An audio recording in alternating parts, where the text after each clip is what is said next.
A whole generation of Northern Ireland children has now grown up with the Troubles. For them, violence has become part of their lives. And it's widely thought that 14 years of continuing violence has robbed children not only of a normal childhood, but worse.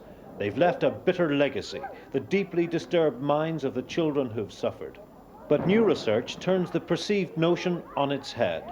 Apparently, the scars of the Troubles are not as deep or as wide as was thought. The potential psychological damage has been limited. The biggest safeguard has been the natural resilience of the children of the Troubles.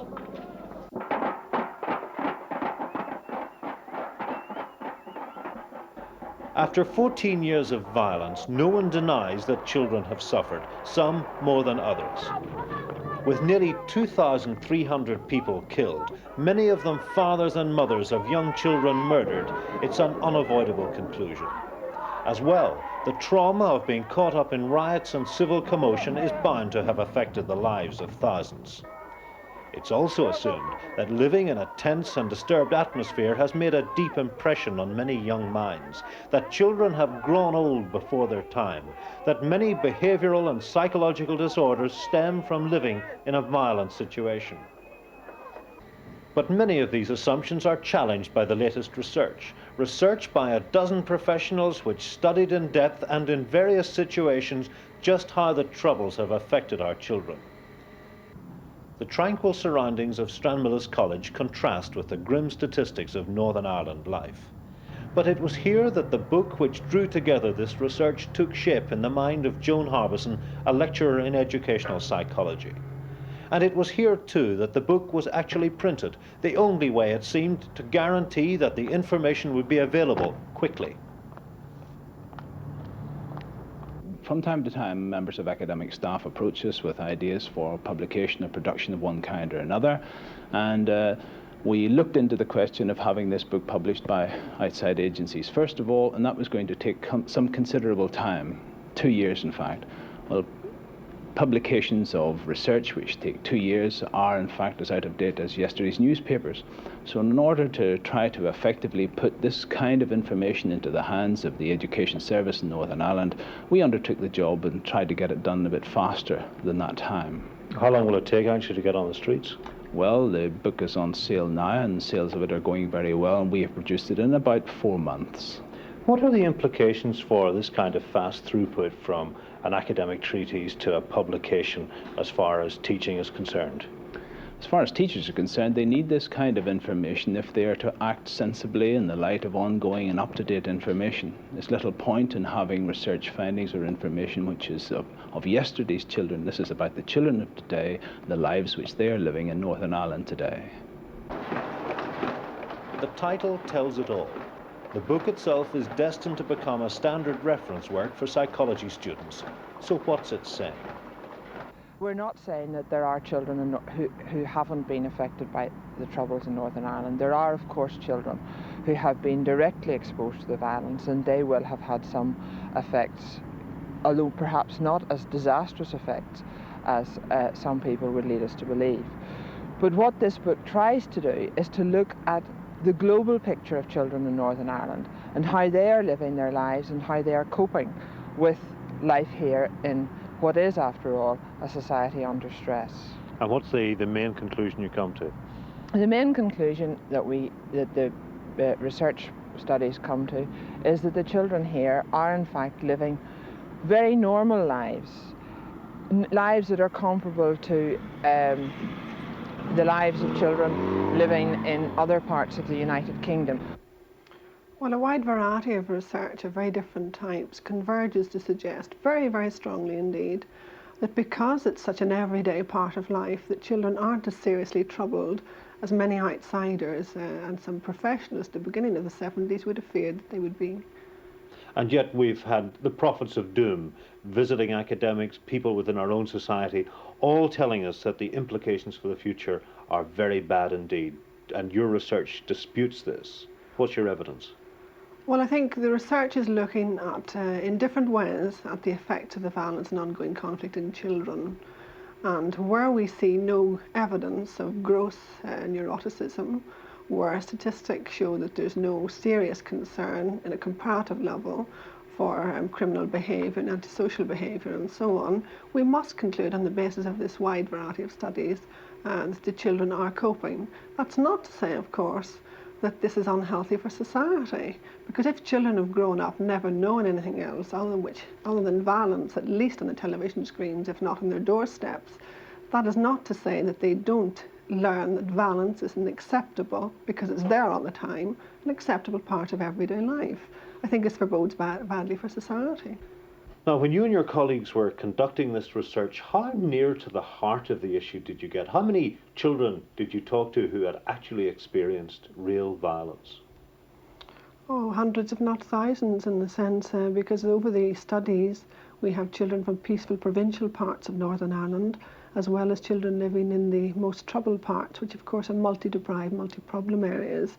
So we have, in a sense, representative samples of children from the worst areas to quiet, peaceful areas. Not all the research centred on how adults see children.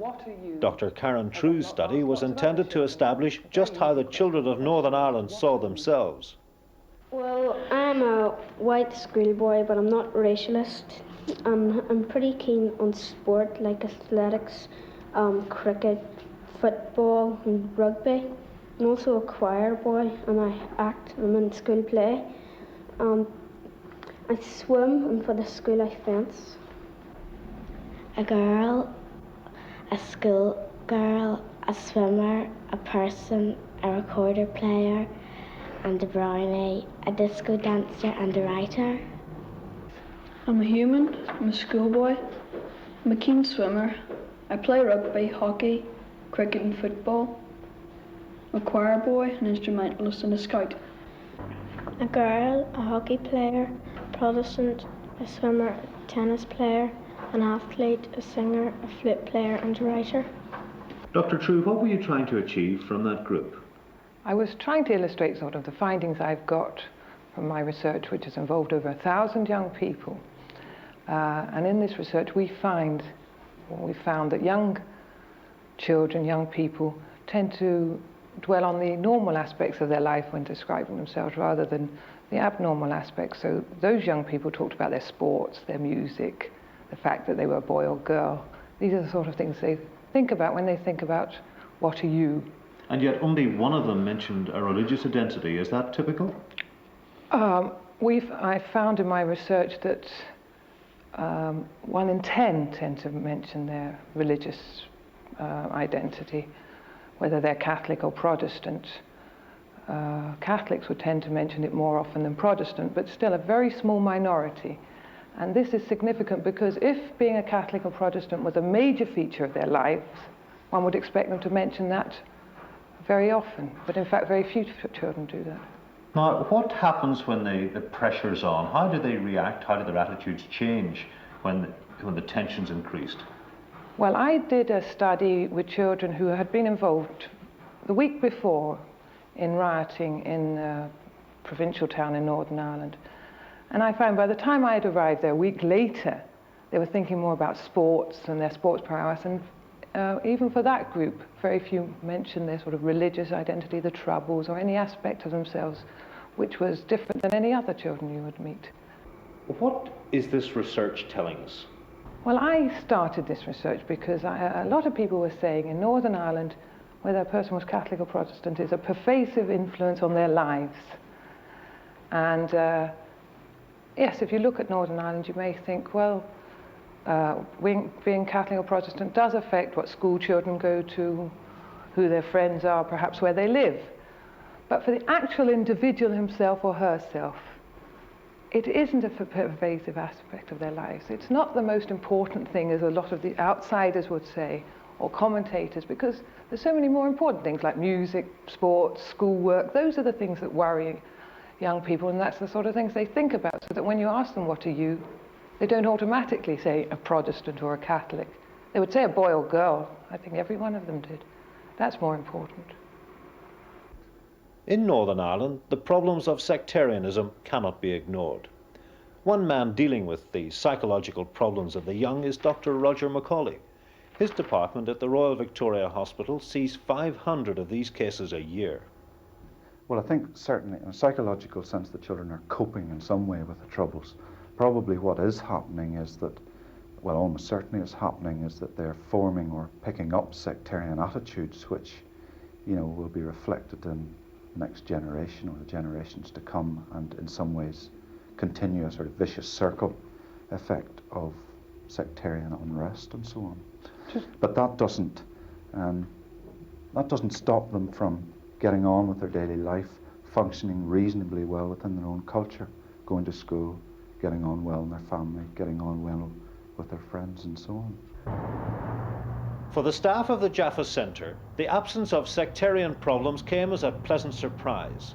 This interdenominational centre on Belfast's Cliftonville Road deals with children who have adjustment problems. Surprisingly, perhaps, it's the only one of its kind in Northern Ireland. One thing was clearly established from understanding these children. Religious barriers were less important than the subcultures of youth. Their problems were manifested in other ways. Well, the children that come to us, by and large, we would feel have low self-esteem with regard to their own academic ability.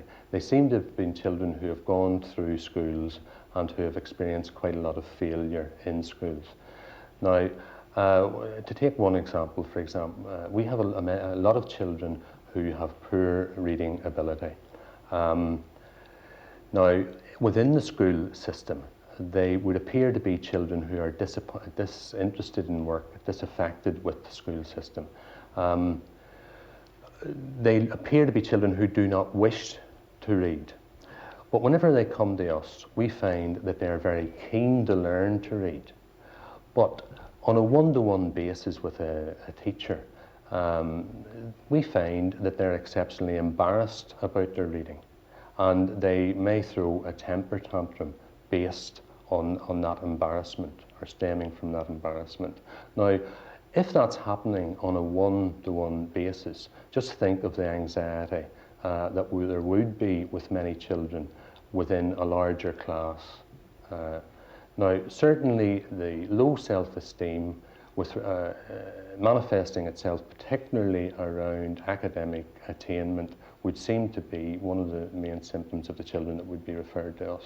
What about sport and personal habits and that kind of thing? Well, unfortunately, many of the children that we find have fairly low body image. They have low self-esteem in that direction as well. So that when it comes to games and to changing, they can be quite embarrassed. Now, again, we've found that PE within the school can create a kind of intimidating situation for the child. Now, those two examples that I've been talking about are obviously examples that are not affected by the Troubles. We must look to other causes for that low self-esteem. Now, it may be due to schooling techniques or the school system, or it may be due to family circumstances. But you can be sure that there are similar children to these in England, Scotland and Wales. As far as the Troubles themselves are concerned, what characteristics would you identify, would you associate in children who have been affected by them? Well, certainly we would find, again, children who would have low confidence levels and low self-esteem.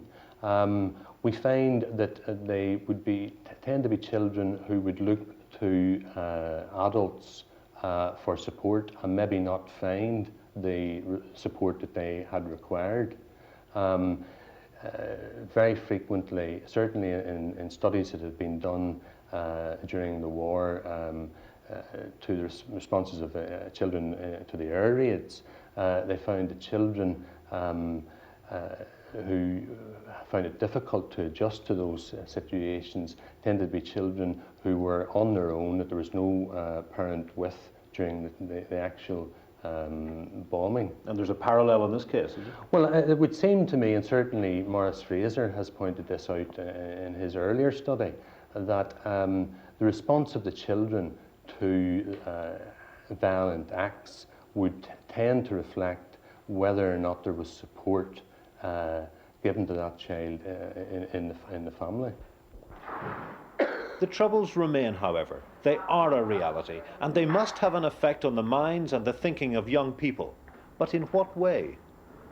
Can you tell me, Eileen, how the Troubles affect people like yourself, kids generally? Do you think they worry about the Troubles here in Northern Ireland? Kids getting hurt, and they wouldn't like to be hurt, dead or landed in the hospital. Well, do you think it's difficult? Do they worry about it? Do they worry that this is a bad place to live? Not really. Well, what are the sort of things that you think are important in Northern Ireland?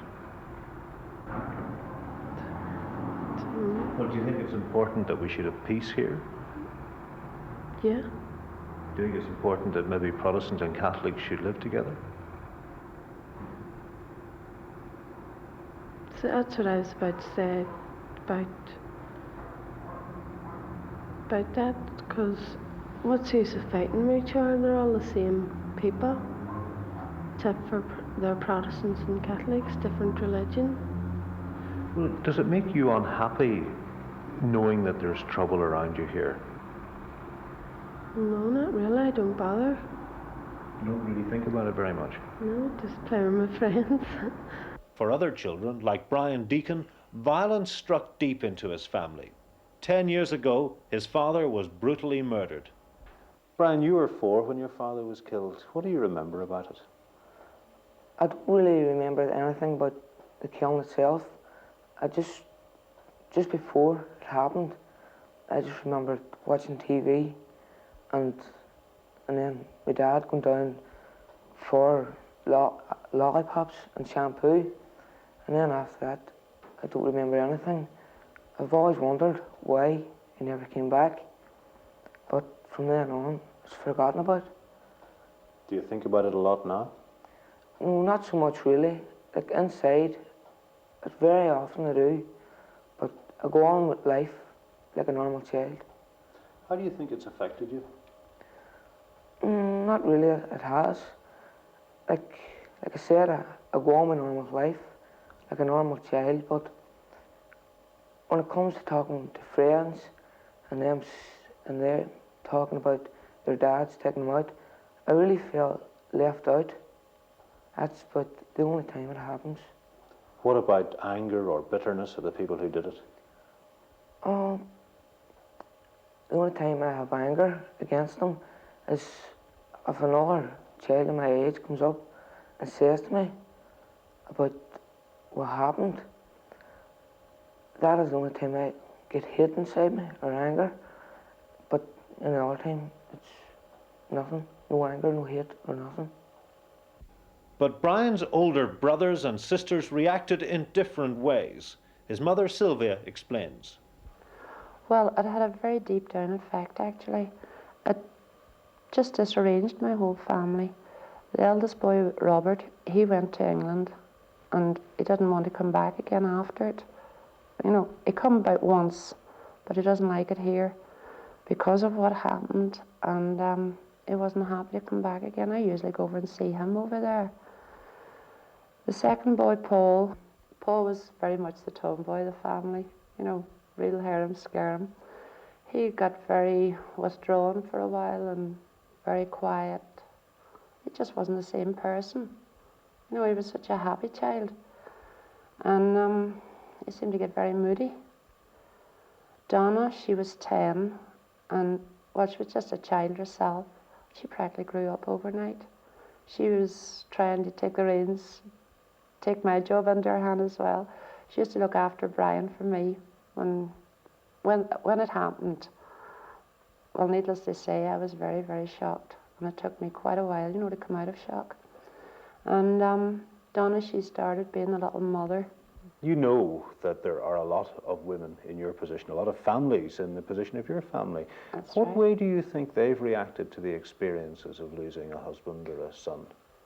Well, like I can only speak from my experience, but I've met quite a few women who've been left in the same situation as myself, and we've discussed it. And it knocks your whole world apart.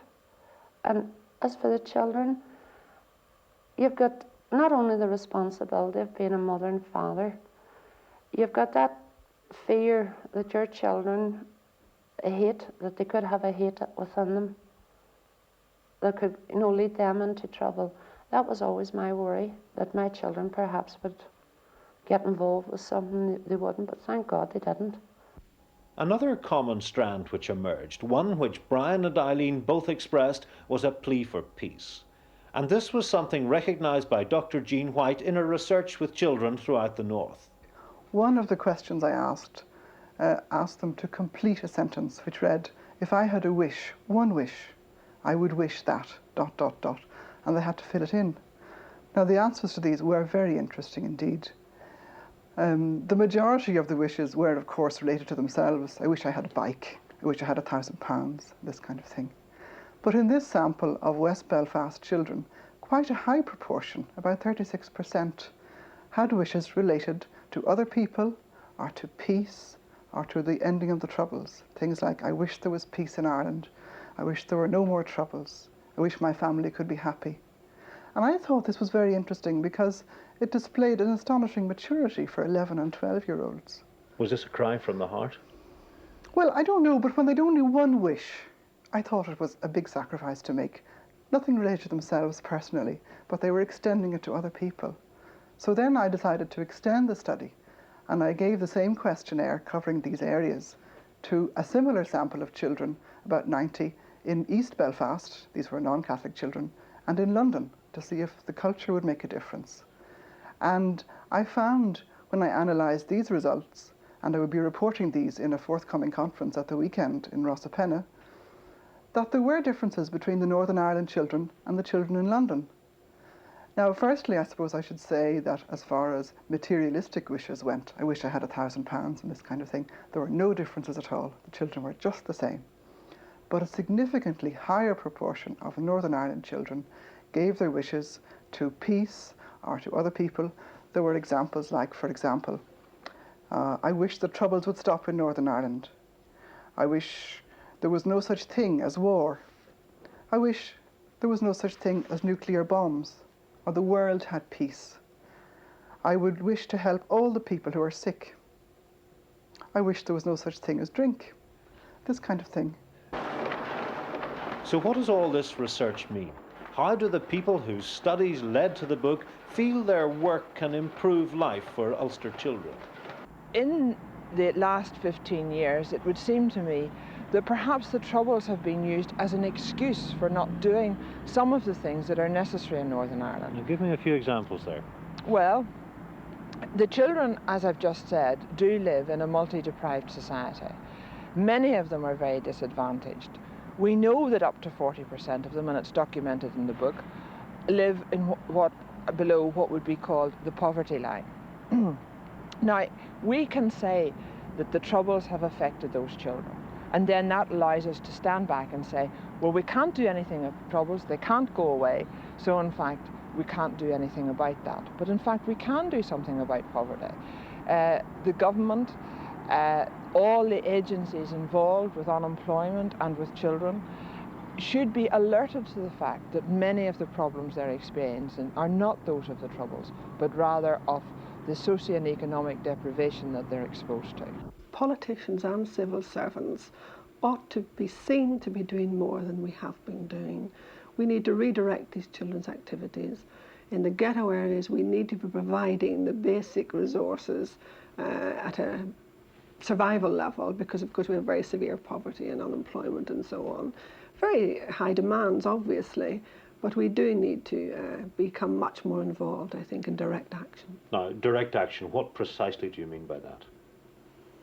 Personally, as a researcher and a mother of children here, I feel that I need to be doing research which has more direct implications. One area which has tremendous, I think, implications is the whole area of contact between Protestant and Catholic children. My child hardly knows what the word Protestant means because it's irrelevant to her everyday life.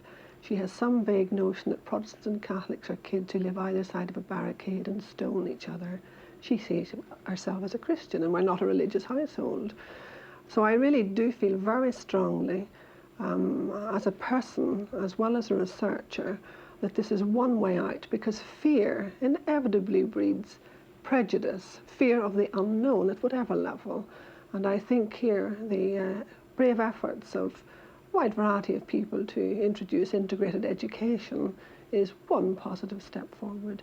Integrated education, not just by bringing individual Protestants and Catholics together, because Sean may become friendly with John, but still feel very strongly against them versus us. So it's not just a question of bringing the two together and hoping by rubbing shoulders that it breaks down the group prejudice. Not at all. I think it has to be kids and adults brought together as Protestants and Catholics, learning about each other, learning to respect, as the research shows, that they're far more in common than divides them.